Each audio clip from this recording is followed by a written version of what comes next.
Baik.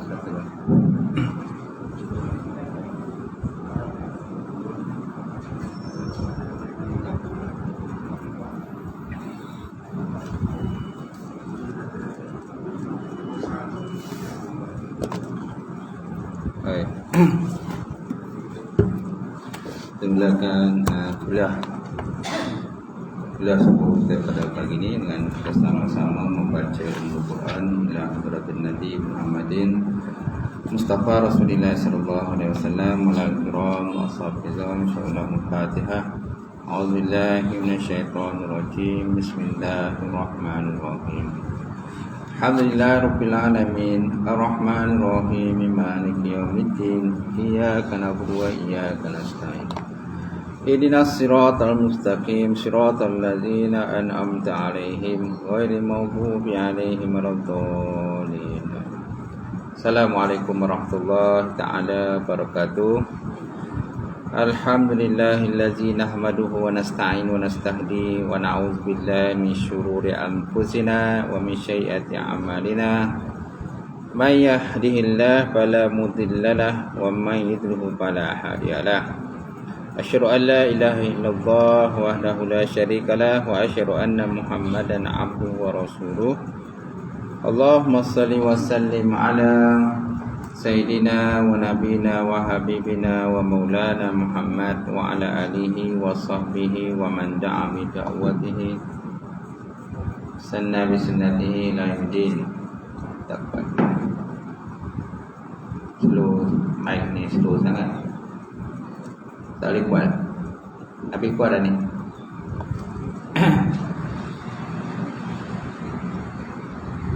Allah Subhanahu wa ta'ala fil Qur'anil Karim. A'udzubillahi minasyaitonir rajim.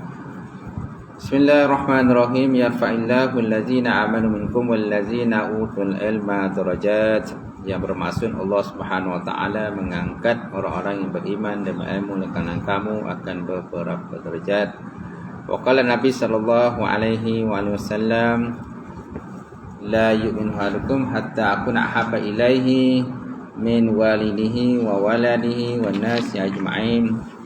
Yang bermaksud tidak sempurna iman salah seorang kamu sehingga aku lebih dikasihi, melebihi kasihnya pada ayahnya, melebihi kasihnya kepada anaknya, dan melebihi kasihnya pada manusia semuanya. Hadis riwayat Imam Bukhari dan Muslim.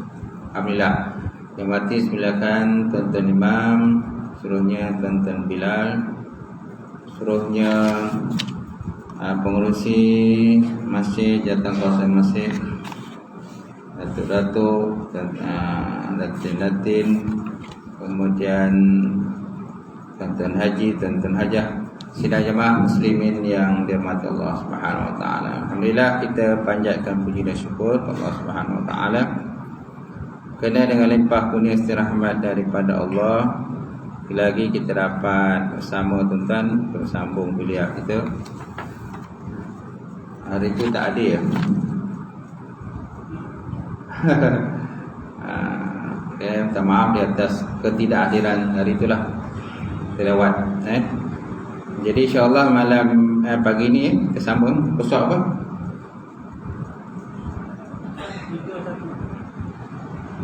Part 31 Paris.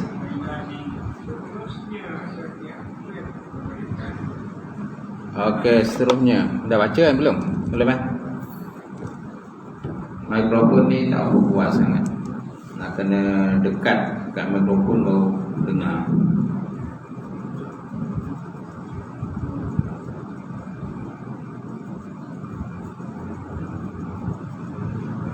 Alright.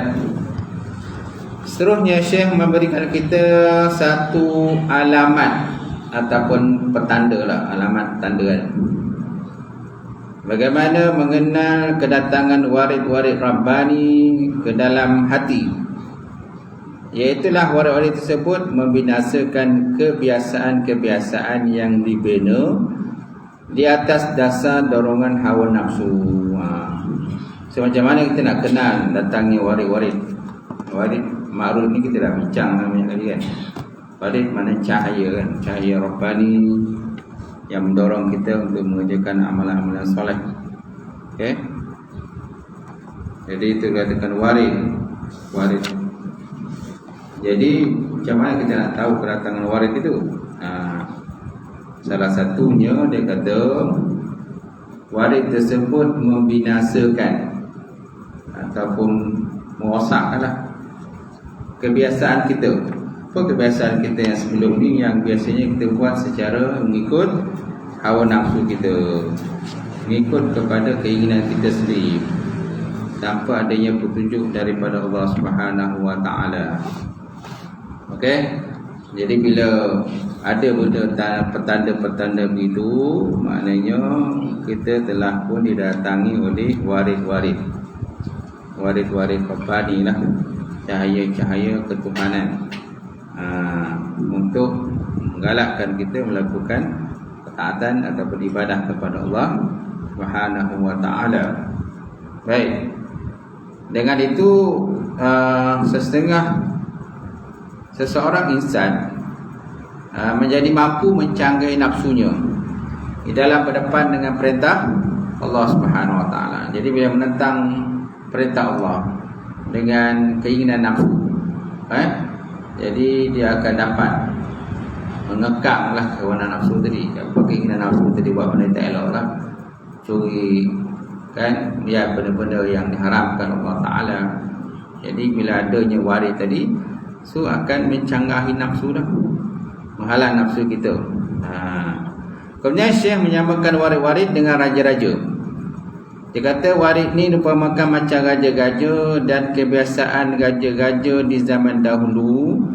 Apabila memasuki sebuah kampung, mereka akan membinasakan kampung tersebut dan menjadikan para penduduknya hina dina. Berdasarkan kepada perintah Allah Subhanahu wa taala, ayat Quran dia lah. Kan? Di mana ayat itu menyebut berkenaan kalau satu raja itu masuk dalam satu kampung. Ayat berkenaan dengan kisah Balqis lah, dengan Nabi Sulaiman. Siti Balqis dengan Nabi Sulaiman, di mana Nabi Sulaiman telah pun menghantar surat kan kepada Ratu Balqis supaya beriman kepada Allah Subhanahu wa taala. Innahu min Sulaiman wa innahu bismillahirrahmanirrahim alla ta'alu alayya wa aqulu muslimin. Sesungguhnya surat ini adalah daripada Nabi Sulaiman dan dimulai dengan bismillahirrahmanirrahim. Innahu bismillahirrahmanirrahim alla ta'alu alayya, janganlah kamu lebih tinggi padaku, wa aqulu muslimin, dan datanglah kepadaku secara menyerahkan diri. Okey, itu antara mukaddimah lah surat tersebut yang mengajak Balqis untuk beriman kepada Allah Subhanahu wa taala. Jadi Balqis dia beri amaran lah kepada pengikut dia. Dia beri amaran pada pengikutnya supaya jangan ikutlah cakap Nabi Sulaiman tu. Kerana raja-raja ni dia kata kebiasaan dia akan masuk dalam satu qaryah, dia akan membinasakan penduduk dalam itu sehingga menjadi hina dina.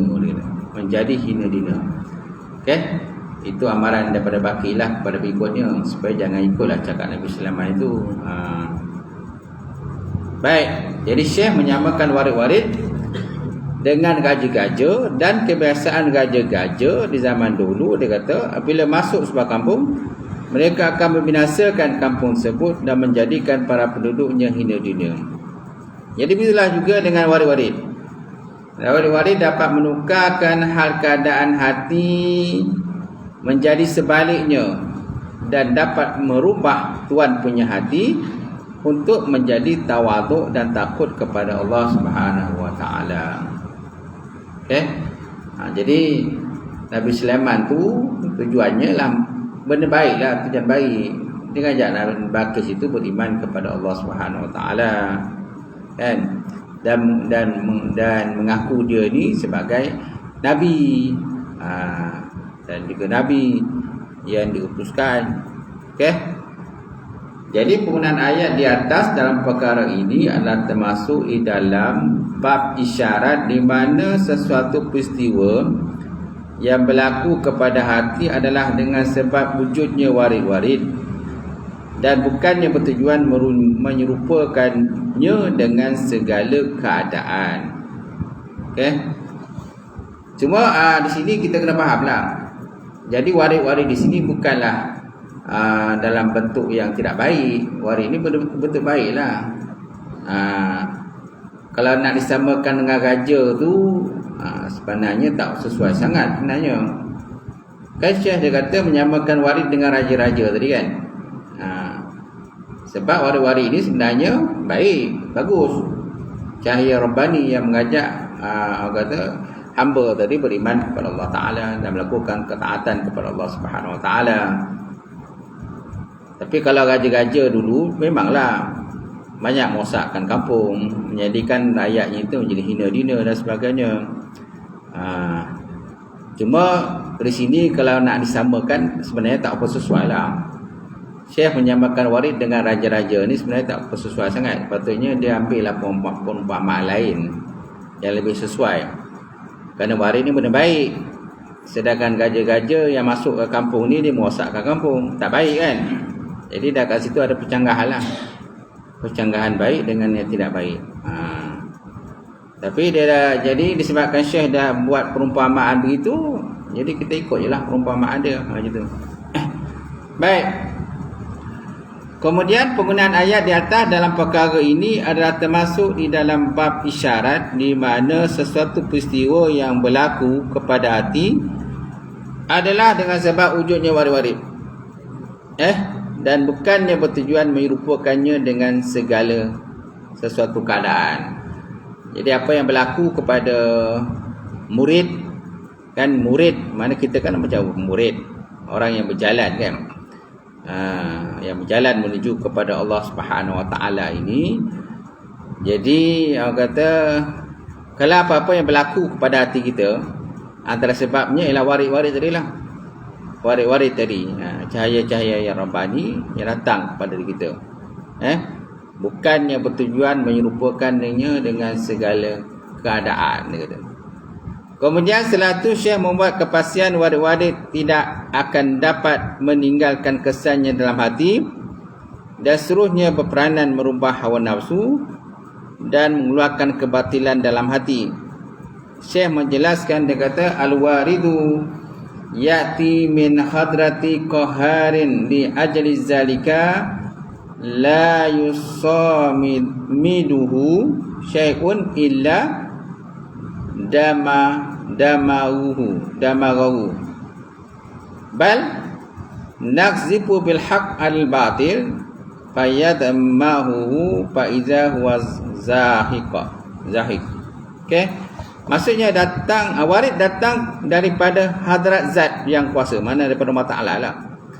Warid datang daripada had zat yang kuasa. Mana daripada Allah Subhanahu Wa Taala. Qahar ni Allah Taala, nama Allah Taala. Kemudian memasakkan kehendaknya. Oleh itu apa yang terlanggar olehnya pasti akan rosak. Apa yang dilanggar oleh warid tadi, maka pasti akan rosak. Yang rosak tu apa? Yang rosak tu lah sifat-sifat mazmumah lah. Sifat-sifat tidak elok yang ada dalam hati kita, yang hasil daripada dorongan hawa nafsu itu. Jadi bila warid ni datang, dia langgar lah benda tu. Dipamakan perumpamaan gitulah. Dilanggar dia segala sifat-sifat mazmumah dan sifat-sifat yang tak elok yang hasil daripada dorongan nafsu kita. Nafsu yang tidak baik, bukan nafsu yang baik. Bahkan kami sentiasa mengarahkan yang benar menentang yang salah. Dia kata, bal naqzifu bil haqq alal batil, dia kata. Bahkan kami sentiasa mengarahkan yang benar menentang yang salah. Lalu ia pun menghancurkannya. Fayadmahu fa iza huwa zahiq, maka dengan serta-merta maka hilangnya. Sesuai lah Allah Ta'ala sebut dalam Quran tu. Bila datangnya kebenaran, idza ja'al haq wa zahaqal batil, innal batila kana zahuqa. Bila datang benar-benar maka lenyaplah benda batil. Seterusnya Ujar Syekh, kaifa yajtajibul haqqu bi syai'in wallazi yahtajibu bihi huwa fihi zahir wal mawjudun hadir. Bagaimana mungkin zat yang hak, mana hak ini itu Allah Ta'ala lah, terhalang oleh sesuatu, sedangkan Allah Ta'ala itu nampak nyata pada semua perkara yang anda anggap menghalang Allah Subhanahu Wa Ta'ala. Syuhudul wahdah bil kasrah, kan ada istilah tu. Syuhudul wahdah bil kasrah wa syuhudul kasrah bil wahdah. Lihat benda yang satu untuk benda yang banyak. Lihat benda yang banyak untuk benda yang satu. Syuhudul wahdah bil kasrah wa syuhudul kasrah bil wahdah. Jadi dengan melihat alam, contohnya kita dapat melihat Allah Ta'ala lah. Mana wujud Allah Ta'ala tu. Bila kita melihat alam dan kejadian alam, maka kita nampaklah di sebalik alam itu adanya Allah Subhanahu Wa Ta'ala yang mentadbir dan juga menguruskan alam. Kaifa yajtajibul haq bi syai'in.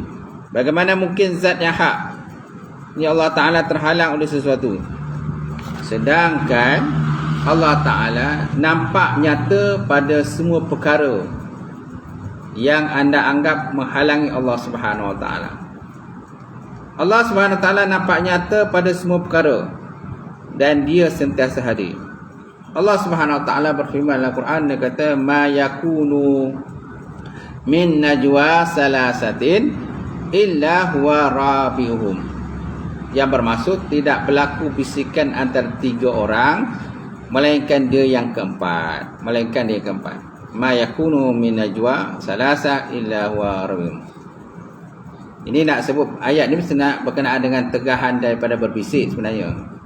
Asal ayat ni lah, mana bila kita berada antara kita 3 orang, kemudian kita berbisik 2, kita dengan kawan kita, seorang lagi tu dia akan kecil hati lah. Kecil hati sebab apa? Kita berbisik 2 orang. Tapi kalau seandainya dalam jumlah yang ramai, kita berbisik tak ada masalah. Contohnya kita ada 10 orang dalam kumpulan tadi, kita dengan kawan kita sebelah tadi berbisik, adakahnya salah? Adakahnya salah? Tidak salah. Tak ada masalah kalau berbisik begitu. Sebab pernah berlaku juga kepada Nabi Muhammad SAW dan juga dengan anaknya Siti Fatimah. Di samping itu isi-isi baginda Rasulullah SAW pun ada pada masa itu. Nabi berbisik dengan Siti Fatimah. Nabi berbisik dengan Siti Fatimah. Mula-mula Nabi berbisik, maka Siti Fatimah pun sedih, kan, kecewa. Kemudian Nabi berbisik dengan Siti Fatimah kali kedua, maka Siti Fatimah pun ketawa. Selepas daripada peristiwa tadi, maka Siti Aisyah tanya dengan Siti Fatimah, apa yang dibisikkan oleh Rasulullah SAW pada kamu? Maka Siti Fatimah kata, aku tidak akan membuka rahsia Rasulullah SAW. Nampak? Maka selepas Nabi wafat, barulah Siti Fatimah menceritakan apa yang dibisik oleh Rasulullah SAW ke telinganya. Ketika Nabi SAW masih hidup lah macam tu. Gitu. Bila Nabi dah wafat, boleh ceritakan. Baik. Jadi nak nyata kepada situ bahawa dibolehkan berbisik bila kita berada dalam kumpulan yang ramai. Tapi kalau dalam 3 orang saja, kita berbisik dengan kawan kita. Kita ni si A, kemudian ada si B dan si C. Kita berbisik dengan si B. Si C pun kecewa lah. Tu dia tegah tu, berbisik dalam keadaan gitu. Baik. Ma yakunu min najwa salasa illa wa huwa rabi'uhum. Tiadalah berlaku bisikan antara 3 orang melainkan dialah yang keempat. Surah Mujadalah ayat 7. Kemudian pada asalnya tidak berlaku hijab.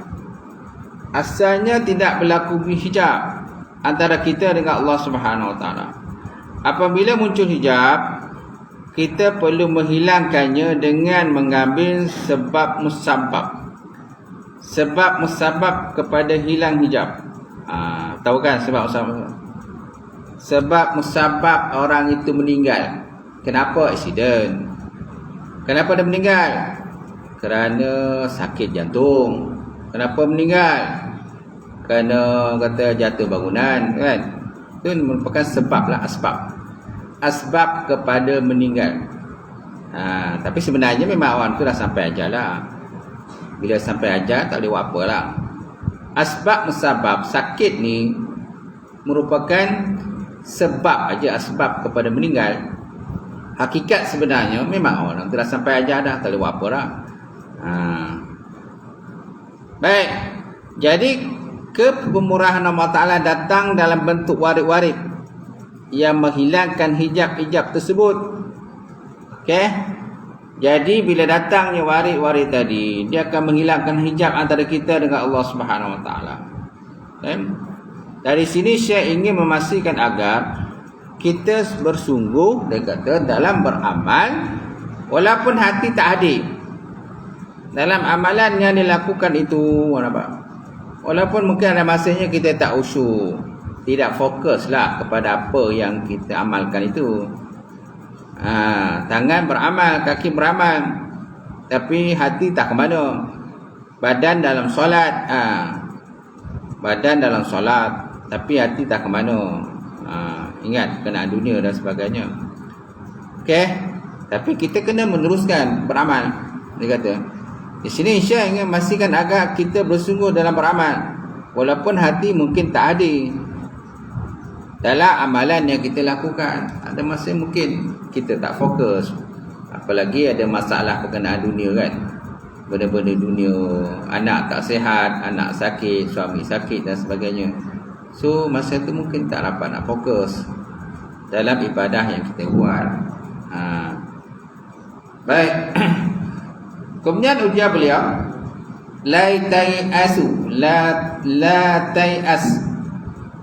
Dia sama macam ayat Quran tu, la tai'asu min rauhillah. Jangan kamu putus asa daripada rahmat Allah Subhanahu Wa Ta'ala.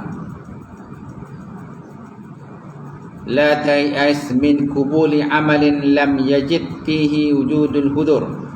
Farubbama qabila minal amal ma lam tudrik samaratuhu ajilan. Yang bermaksud, janganlah anda berputus asa dari diterimanya amal. La tai'as min kubulil amal lam yajid fihi wujudul hudur. Sekalipun kamu tak dapati padanya kehadiran hati, wujudul hudur. Walaupun masa tu kamu tidak konsentrasi, tak fokuslah apa yang kita buat masa beramal tadi. So jangan putus asa, kata. Teruskan beramal. Macam tu. La tai'as min kubul amal. Jangan kamu putus daripada terimanya amal yang anda lakukan walaupun tanpa konsentrasi. Lam tajid fihi wujudul hudur. Farubbama qabila minal amal. Sebab kadang-kadang Allah Ta'ala menerima amal yang buahnya anda tak temui sekarang. Lam tudrik samaratuhu ajilan. Walaupun mungkin dia punya hasil tu kamu tak nampak sekarang. Ajilan ni segera kan. Mana ajilan ni segera? Dia ada dua tu, ajilan dengan ajilan. Kalau dengan alif, itu ke depan, bertangguh. Kalau ajilan ain, itu segera, sekarang. Okey, masa sekarang. Sebab kadang-kadang dia kata Allah Ta'ala menerima amal yang buahnya anda tak temui sekarang. Walaupun mungkin hasilnya tak nampak sekarang, mungkin hasilnya akan datang. Okey, 5 tahun akan datang, 10 tahun akan datang, dan sebagainya. Baik, teruskanlah beramal kita. Jangan putus asa. Teruskan. Setelah itu tuan-tuan, Syekh mengajar adab sepatutnya anda beradab dengannya ketika berdepan dengan warid-warid, iaitu tidak wajar anda terlalu cepat berasa gembira dengan datangnya warid. Ni pun antara adab lah, adab menerima warid tadi. So jangan kita terlampau excited, jangan terlampau gembira, over confident kan, dan sebagainya dengan kedatangan warid.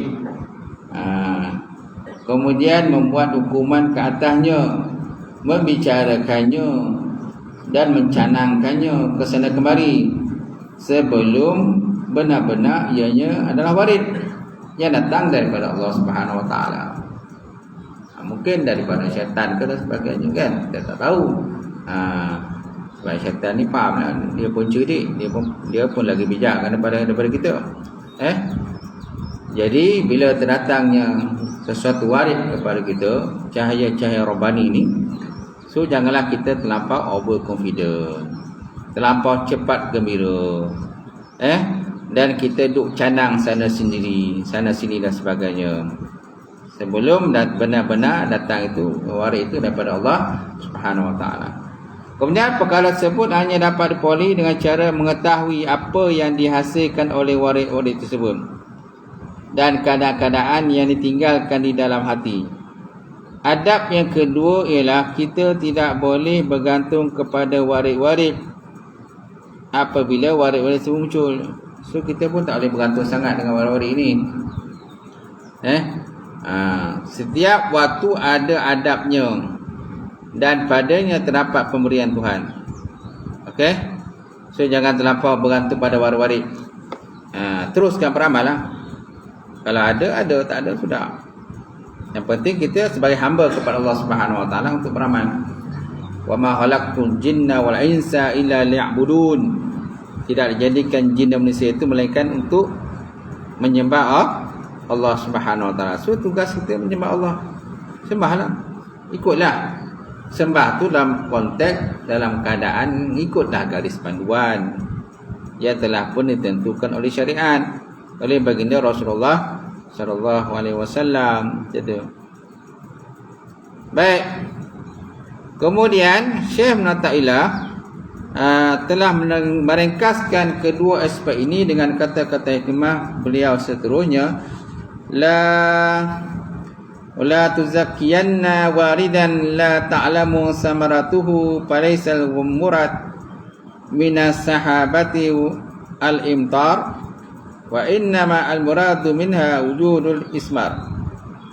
La tatlubanna baqa'al waridat ba'da an busitat anwaruha wa udiyat asraruha falaka fillahi ghaniyun an kulli syai'in wa laysa yughnika anhu syai'un. Yang bermaksud, janganlah anda menganggap baik warid yang belum anda ketahui buahnya. Dia kata, la tuzakkiyanna waridan illa ta'lamu samaratuhu. Janganlah kamu menganggap baik warid yang belum anda ketahui tentang buah dia, kehasilannya. Falaisa murad minas sahabatil amtar. Sebab yang dikenaki dari mendung bukannya adanya hujan. Bukanlah adanya hujan. Sebaliknya adanya tanaman yang tumbuh sebab adanya hujan. Wa innamal murad minha wujudul ismar. Hanya yang dikenaki tadi ialah apakah hasil daripada hujan itu. Hujan merupakan asbab juga lah. Asbab daripada tumbuh-tumbuhan adalah adanya hujan. Betul?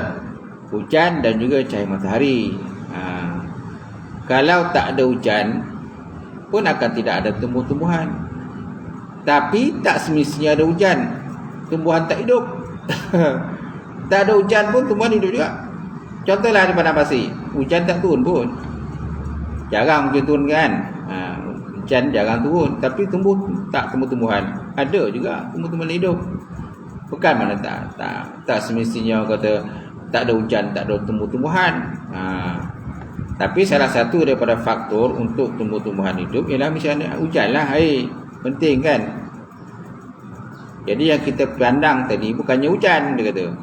Yang kita pandang itu tumbuh-tumbuhan yang hidup. Baik. Janganlah anda menganggap baik warid yang belum anda ketahui, sebab yang dikenaki daripada mendung bukanlah adanya hujan. Sebalik adanya buah tanaman yang tumbuh sebab adanya hujan. Mana asbab kepada tumbuhan-tumbuhan itu ialah hujan. Tapi tak ada hujan belum tentu orang kata tak ada tumbuh-tumbuhan. Ada juga tumbuh-tumbuhan terus kekal. Janganlah anda meminta tetapnya warid pada hati anda sesudah warid-warid itu membentangkan cahayanya dan meletakkan rahsianya, iaitu perubahan anggota tubuh zahir dan batin seseorang kepada Allah Subhanahu Wa Taala. Okey. Dia kata janganlah anta meminta la tatlubanna baqa'al waridat ba'da'an busitat anwaruha wa udiyat asraruha. Janganlah anda meminta tetapnya warid-warid pada hati anda sesudah warid-warid itu membentangkan cahayanya dan meletakkan rahsianya. Maksudnya iaitu perubahan dengan anggota tubuh lahir dan batin seseorang kepada Allah Subhanahu Wa Taala. Kenapa? Falaka fillahi ghaniyun an kulli syai'in wa laisa yughnika anhu syai'un. Jika anda berpegang kepada anugerah Allah Taala, anda tidak akan mengharap selain pada Allah Taala, gitu. Jadi kalau anda berpegang dengan anugerah Allah, kita hanya mengharapkan selain daripada Allah, bukannya pada warid itu. Bukannya pada warid. Jika anda berpegang pada anugerah Allah Ta'ala yang maha kaya, falaka fillahi ghani, kan ghani kan kaya ataupun ginan. Falaka fillahi ginan an kulli syai'in. Jika anda berpegang dengan anugerah Allah Ta'ala, anda tidak akan mengharap selain daripada Allah. Dan tidak ada satu makhluk pun yang dapat mencukupkan ada tanpa adanya anugerah daripada Allah. Itu sebab Allah Ta'ala ni dia ada sifat istighna. Kalau tuan-tuan mengaji tauhid kan, sifat istighna, sifat iftikar. Daripada 20 sifat tu dia akan pecah. Dia ada sifat istighna. Istighna mana terkaya Allah Ta'ala di atas sesuatu. Kemudian iftikar. Iftikar ni berkehendak makhluk kepada Allah. Jadi Allah Ta'ala sifatnya kaya, sedangkan makhluk berharap kepada Allah Ta'ala. Dan kita tidak mengharapkan kepada waris itu. Sebenarnya kita hanya mengharapkan kepada Allah. Waris ini hanya benda sampingan je, sampingan saja, yang dianugerahkan kepada makhluk. Okey. Jadi disebut di sini, jika anda berpegang kepada anugerah Allah Ta'ala semata-mata, anda tidak akan mengharap selain daripada Allah. Dan tidak ada satu makhluk yang pun dapat mencukupkan ada tanpa adanya anugerah daripada Allah Ta'ala. Anugerah Allah Ta'ala tu yang penting tu. Baik, setelah itu Syekh menjelaskan pada kita perkara yang dicari dan yang dituntut oleh orang-orang arif adalah keredaan daripada Allah. Itu yang kita nak cari, itu redha, keredaan Allah Ta'ala. Okey, sehubungan dengan itu, rasa jinak mereka hanyalah dengan Allah. So dari sini mereka tidak merasa liar akibat kehilangan sesuatu. Jadi kalau kita anggap semua itu pemberian daripada Allah Subhanahu Wa Taala, so kalau kita hilang sesuatu nikmat yang ada pada kita, kita takkan jadi liar, dia kata. Kamu tidak akan jadi liar akibat daripada kehilangan sesuatu nikmat.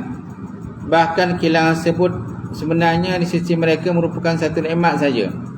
Kerana nikmat boleh Allah Ta'ala tarik bila bermasa kan. Kerana dia mengembalikan mereka kepada asal. Itulah rasa jinak kepada Allah Subhanahu Wa Ta'ala. Jadi bila hilang nikmat tadi, maknanya dia bukan terus hilang punca. Dia akan rujuk semula kepada Allah Subhanahu Wa Ta'ala.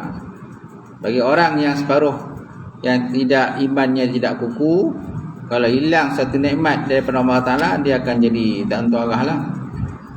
Mungkin dia akan makan racun, kan? Mungkin dia akan terjun bangunan tinggi, terjun ke bawah, ataupun terjun ke laut, ataupun bunuh diri. Okey? dan sebagainya. Sebab apa?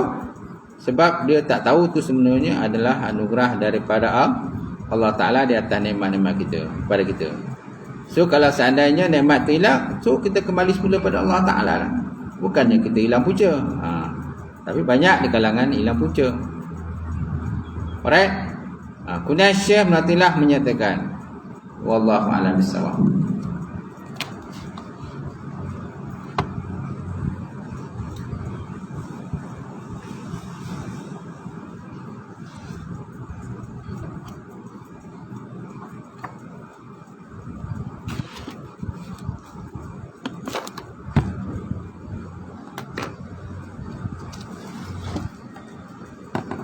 Seterusnya kita kekeliruan ummah,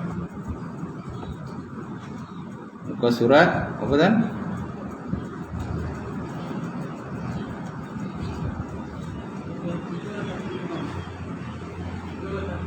Tiga atau lima. Ya.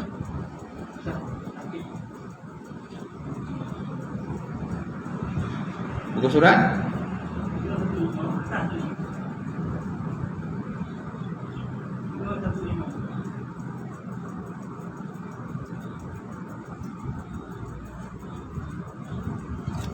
Tiga satu lima.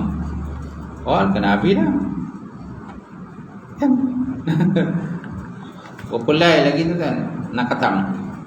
Yang kitabnya tak khatam lagi. Baik, bertaklid tetapi anti kepada taklid. Betul tak? Taklid. Taklid masih ikut orang lah. Dewa tajuk bertaklid tetapi anti kepada taklid. Syekh Abdul Malik bin Abdul Rahman As-Sa'adi SS menulis tentang dialognya dengan seorang pemuda yang anti kepada taklid, mendakwa tidak mahu ikut mazhab. Tak mahu ikut mazhab. Maksud mazhab ni mazhab-mazhab yang mutabar lah, bukan mazhab Bung Karno tu. Kat Indonesia ada satu mazhab yang baru tu kan, dulu tak pernah dengar pun. Baru ni pernah dengar kan, mazhab Bung Karno. Memang pelik lah. Dia kalau pergi haji tu tak payah pergi ke haji ke Mekah, cukup haji di Indonesia je, cukup kan. Banyak kan dia punya tu. Kita tengoklah TikTok kan, mazhab Bung Karno tu macam-macam yang pelik-pelik Tapi tempat dia besar lah. Pesantren yang pesantren Az-Zaitun tu besar. Besar pesantren dia. Tapi dia dah macam masukkan pahaman-pahaman Yahudi dalam pemikiran pelajar-pelajar dia. Kalau ucap salam tu, ucap salam yang style Yahudi tu. Kita ada tengokkan video dia dalam TikTok. Ya ada TikTok lah, tak ada TikTok tak dapat. Sebab dia dalam MP tak keluar. Dia keluar TikTok je, cerita-cerita dia lah. Baik. Jadi bagaimana kamu belajar solat? Ini ada pertanyaan daripada Syekh Dr. Abdul Malik bin Abdul Rahman As-Sa'adi. Dia tanya pada seorang lelaki ini, dia kata, bagaimana kamu belajar solat? Dia kata, melalui seorang yang mengajarkan pada saya. Adakah dari Quran atau hadis? Tidak. Kemudian, bukankah ini juga taklid kepada seorang yang mengajarkan kamu solat? Saya cuma membaca sebuah buku karangan seorang ulama pada zaman kini yang membahaskan tentang solat. Kemudian saya tanya lagi, ini juga bertaklid? Kamu juga sebenarnya bertaklid pada pengarang tersebut. Kemudian dia kata bertaklid itu bid'ah, kata pemuda tadi. Kemudian saya bertanya kenapa? Kemudian dia jawab, kerana tidak pernah dilakukan oleh Rasulullah SAW dan juga para sahabatnya. Bahkan tak pernah diperintahkan oleh syariat sebelum ini. Kemudian Dr. Abdul Malik tanya lagi, bagaimana kamu tahu bahawa ia tak pernah disebut? Pemuda terjawab, aku mendengar Syekh Fulan menyatakan sedemikian. Baik, kemudian Syekh Dr. Abdul Malik kata lagi, ini bukankah juga bertaklid kepada pendapat Syekh tersebut? Jadi akhirnya Syekh As-Sa'adi kemudian menasihatkan pemuda tersebut dan golongan sebegini dengan katanya, apa dia kata? Kenapalah wahai saudaraku, dia kata, kamu anti kepada mengikut seseorang yang hidup pada zaman yang hampir dengan zaman Rasulullah sallallahu alaihi wasallam, yang mahir dalam selok-belok bahasa Arab dan dalam memahami hadis Rasulullah sallallahu alaihi wasallam. Kemudian kamu merelakan dirimu bertaklid kepada seorang yang hidup pada zaman ini yang ilmu dan kepahaman warak dan takwanya tidak mencecah lebih daripada buku lali ulama terdahulu. Okey. Ini nak menyatakan pada kita bahawa tentang sebenarnya pemuda itu pun bertaklid juga. Mana taklid pada buku lah kan? Pada buku, tapi dia kata aku tak bertaklid. Dia kata, aku mana ada taklid, aku sekadar hanya baca buku je. Buku-buku yang dikarang oleh ulama-ulama moden lah, dengan maksudnya itu. Tapi sebenarnya dia pun bertaklid juga. Mana bertaklid kepada pengarang buku itu. Jadi mana yang kata-katakan kita tak bertaklid? Mana yang kata-kata tak bertaklid? Kan? Boleh katakan dalam kehidupan kita ni, kita selalu akan ada bertaklid. Bertaklid dengan imam, bertaklid dengan Bilal, bertaklid dengan ustaz, bertaklid dengan ustazah, bertaklid dengan buku-buku yang dijual di pasaran. Apa yang dikarang oleh pengarang itu, kita bertaklid dengan dia kan. So maknanya, mana yang katakan kita kata tak bertaklid? Boleh katakan setiap hari kehidupan kita ni kita ada bertaklid pada orang lain lah. Macam tu. Okey. Tapi sebenarnya kalau kita bertaklid dengan kitab-kitab yang dikarang oleh ulama-ulama dahulu, ulama-ulama salaf dan sebagainya, itu lebih baik. Lebih baik bagi kita daripada kita bertaklid pada kata buku-buku yang dikarang oleh orang-orang moden zaman sekarang lah. Dia kata. Baik. Banyak tuan-tuan buku-buku di pasaran. Kitab-kitab Arab pun banyak sekarang ni. Banyak kitab moden. Saya pun kadang-kadang beli kitab juga melalui online. Ni salah satu kitabnya, Khasaisul Ummatil Muhammadiyah. Maknanya khususnya ataupun kesemuaan umat baginda Rasulullah sallallahu alaihi wasallam, yang dikarang oleh Syekh Muhammad bin Alwi Al-Maliki Al-Husni Allah Ta'ala. Okey. Kemudian ditahqiq oleh Dr. Said Ahmad bin Muhammad Alwi Al-Maliki Al-Husna. Okey, ini tentang kitab khususnya. Khususnya mana kesemuaan umat baginda Rasulullah sallallahu alaihi wasallam.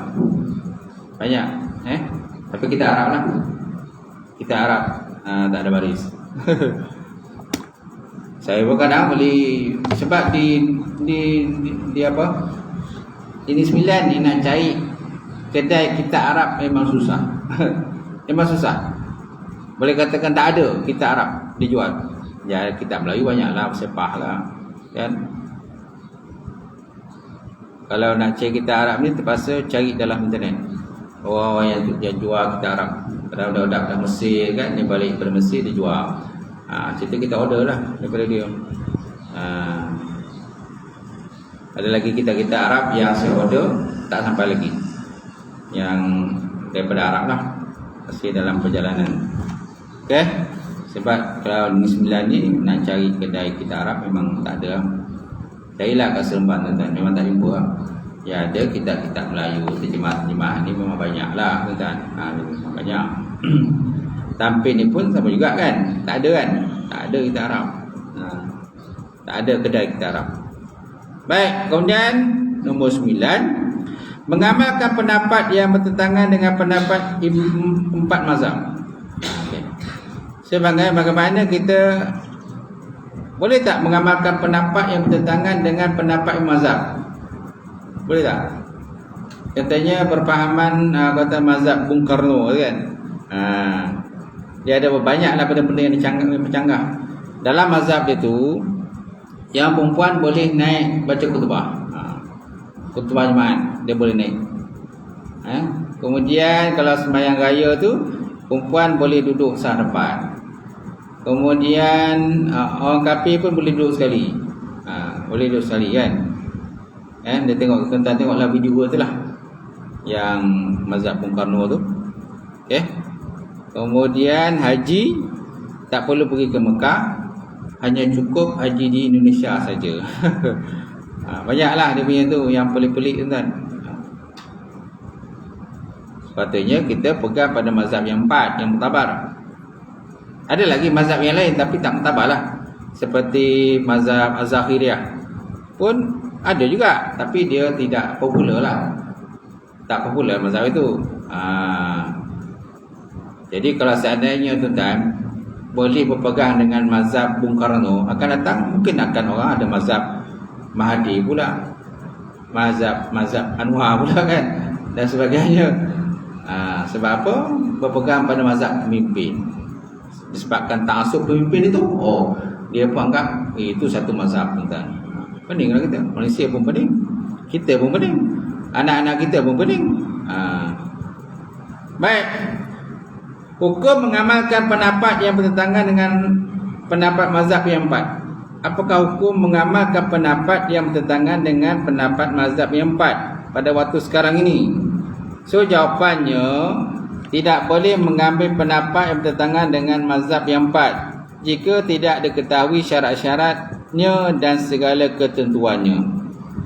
Di dalam kitab Fathul Mu'in dan kitab Iyanatul Talibin, juzuk keempat muka surat 27 disebutkan bahawa iza tamassaka ami bi mazhabin lazimahu muwafaqatuhu wa illa lazimahu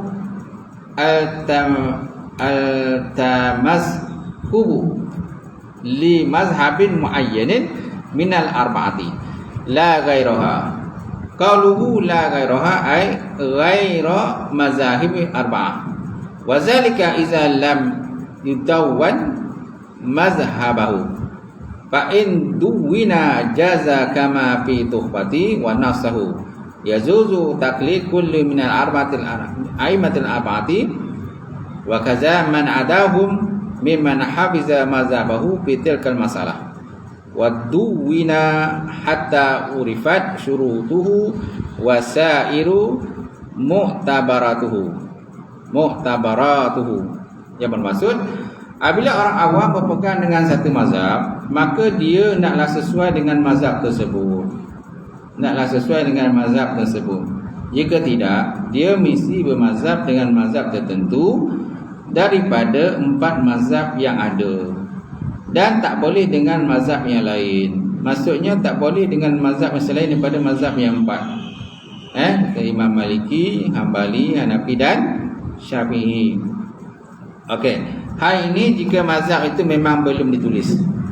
Jika sudah ditulis, maka boleh sebagaimana dalam Tuhfah nasnya. Boleh bertaklid pada sesiapa pun daripada 4 mazhab yang ada, dan juga imam mazhab lainnya yang mazhabnya terjaga dalam masalah berkaitan, dan tertulis supaya diketahui syarat-syarat dan semua ketentuan-ketentuannya. Kalau nama mazhab ni, tengoklah ada tak dibukukan mazhab dia, ada tak secara terperinci tentang mazhab dia. Kalau mazhab Syafi'i tu, tengoklah macam-macam kan kitab mazhab Syafi'i ni, daripada kitab yang kecil sampai kitab yang besar. Daripada matan wayah takrib tu, ataupun matan Abi Suja', ataupun Safiatun Najah, itu yang basic dalam fiqh tu. Kemudian berpuluh-puluh lagi kitab, beratus, beribu kitab dalam mazhab Syafi'i ini. Kalau tuan-tuan nak buat mazhab baru, apa kitab yang tuan-tuan ada? Contohlah macam mazhab Munkanu, apa kitab yang mazhab Munkanu ni? Apa kitab dia? Kan, apa kitab rujukan dia? Daripada kitab yang kecil sampai kitab yang besar, ada tak kitab dia? Tak ada. Kalau tak ada, tak popular lah. Apa kita nak pegang dengan mazhab dia? Baik kita berpegang dengan mazhab yang sedia ada, yang popular kan, yang masyhur mazhabnya, yang telah pun dibukukan mazhab dia, mazhab Syafi'i tu dia, mazhab Maliki dengan Hambali dan sebagainya, yang mana kitab-kitab mereka tu memang kita dah tahulah, dah dibukukan kitab-kitabnya. Maknanya segala pembahasan masalah hukum dan sebagainya dah dibahaskan dalam tu. So kita rujuk ajalah dalam masalah-masalah kitab yang ada yang telah dibukukan. Apa kita nak pening kepala? Kan? Apa kita nak bagi pandang nak buat mazhab baru. Bila kita buat mazhab baru, kita kena bukukan mazhab baru tu apa kitabnya, daripada kitab yang kecil sampai kitab yang besar dalam masalah fiqh. Sanggup kena buat. Kalau hanya sekadar 3, 4, 5 hukum hakamnya kita bahas pun tak cukup juga. Nak buat mazhab ni mestilah semua masalah daripada A sampai Z. Daripada masalah ibadatnya, masalah muamalatnya, munakahatnya, masalah jinayatnya, kan? Semualah terperinci. Ibadah saja banyak dia punya pembagian-pembagian ibadah. Ibadah sunat, wajib dan sebagainya. Kan? Solat pun macam-macam jenis solat. Bahaskan dalam kitab fiqh. Kemudian bab kata bank, muamalat pun banyak pecahan-pecahan muamalat. Kemudian munakahat, bab nikah kahwin. Okey, macam-macam masalah dalam bab nikah kahwin ni. Daripada A sampai ke Z. Kemudian jinayat. Jinayat pun masalah dia banyak daripada A sampai Z. Ada tak dibukukan? Kalau ada dibukukan, bolehlah kamu kata iktirafnya seperti mazhab. Kalau tak ada dibukukan, hanya cakap 2, 3 masalah hukum je, macam mana kamu nak katakan kamu dalam satu mazhab? Baik. Jika sudah ditulis, maka boleh sebagaimana dalam kitab At-Tuhfah. Ada tak ditulis mazhab ni? Okey. Kita tengok ulang balik. Apabila orang awam berpegang dengan satu mazhab, maka dia naklah sesuai dengan mazhab tersebut. Semalam mana kalau kita pegang dengan Syafi'i je lah. Tak perlulah kita nak pegang mazhab lain. Jika tidak, dia mesti bermazhab dengan mazhab tertentu daripada 4 mazhab yang ada, dan tidak boleh dengan mazhab lain, kecuali dalam masalah tafiq lah, tafiq dan sebagainya. Lainlah. Maksudnya tidak boleh dengan mazhab lain, iaitu selain daripada 4 mazhab yang kita pegang. Hal ini jika mazhab itu memang belum ditulis. Jika sudah ditulis, maka boleh sebagaimana dalam kitab At-Tuhfah. Ada tak mazhab itu ditulis? Setelah kita nak buat mazhab baru, ada tak mazhab kita itu dibukukan? Dibukukan. Kemudian sanggup tak nanti kalau kita disoal jawab oleh ulama-ulama yang lain? Sanggup tak kita berhujah mempertahankan hujah kita? Kalau tak sanggup mempertahankan hujah kita untuk kita buat satu mazhab, macam mana kita nak katakan itu mazhab kita? Okay? Takut nanti mazhab sesat je lah. Mazhab sesat. Kalau kita nak mazhab, contohnya dalam satu masalah hukum, contohnya perempuan boleh naik khutbah, perempuan boleh baca khutbah Jumaat, kan? Contohnya mazhab Bukhari lah. Apa hujah dia? Mana sumber dia? Mana hujah dia? Mana sumbernya? Mana dalilnya? Okay? Mana rujukan dia? Tak? Mesti ada lah. Mana benda tu dibukukan? Okay? Kalau hanya setakat cakap-cakap je, tak cukup lah. Macam tu. Kalau mazhab Syafi'i ini kan lengkap. Contohnya mazhab sembelihan. Okay, kalau bercampur aduk, contohnya bercampur aduk daging orang korban, boleh tak? Ramai yang korban, ada 10 orang yang berkorban, ada 10 ekor lembu yang dikorbankan, 10 ekor lembu dikorbankan. Boleh tak daging itu dicampur-campur adukan sebelum kita bagi pada orang yang sepatutnya yang terima? Boleh tak? Kan? Macam tu. Jadi benda tu dibahaskan lah.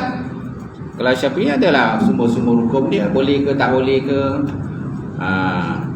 Kalau dalam mazhab dia, apa sumber hukum dia? Mesti ada sumber hukum kan? Kalau mazhab ini Quran, hadis, ijma' ulama dan qiyas. Quran, hadis, ijma' ulama, qiyas itu sumber hukum kita. Yang lain-lain itu hanya orang kata pelengkap saja. Ada yang kita pegang, ada yang tak pegang. Okay? Tapi yang kita pegang tu 4 lah. Ada lagi sumber hukum yang lain. Contohnya kalau sahabat, kemudian orang kata sumber hukum yang lain, kan? Yang kita pegang ijma' ulama dan qiyas, kan? Quran dan hadis. Apalagi sumber hukum yang lain. Al-istihsan. Al-istihsan pun salah satu sumber hukum. Masalah musalah pun salah satu sumber hukum juga. Lepas tu kalau sahabat, kata sahabat pun salah satu sumber hukum juga. Tapi kita yang pegang tu yang 4 tu lah. Okay. Baik, kemudian boleh bertaklid pada siapa pun daripada 4 mazhab yang ada, dan juga imam mazhab lainnya yang mazhabnya terjaga dalam masalah berkaitan dan tertulis supaya diterima, supaya diketahui syarat-syarat dan semua ketentuannya. So mesti ada lah syarat-syarat dia. Dibukukan mazhab dia, apa mazhab dia. Okay. Kemudian akhirnya nanti kita sambung akan datang talfiq. Ni talfiq ni maknanya kita ikut mazhab lain macam mana. Wallahu a'lam bissawab.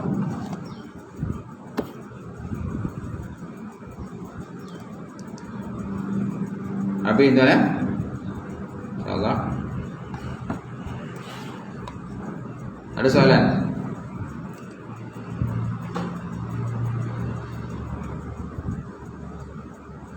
Tak ada? Habis. Saya dah pindah sini dah. Jabat agama sini saya dah pindah. Hari tu jumpa imam tu. Hari ni pun ada program kan? Jabat agama ada program khusus penyembelihan. Khusus penyembelihan. Ada siapa terlibat? Khusus penyembelihan lagi ni. Pagi ni di Jabat Agama tampil.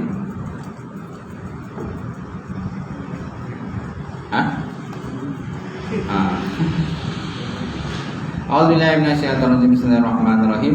Alhamdulillahirabbil alamin wassalatu wassalamu ala asyrofil mursalin wa ala alihi washabbihi ajmain.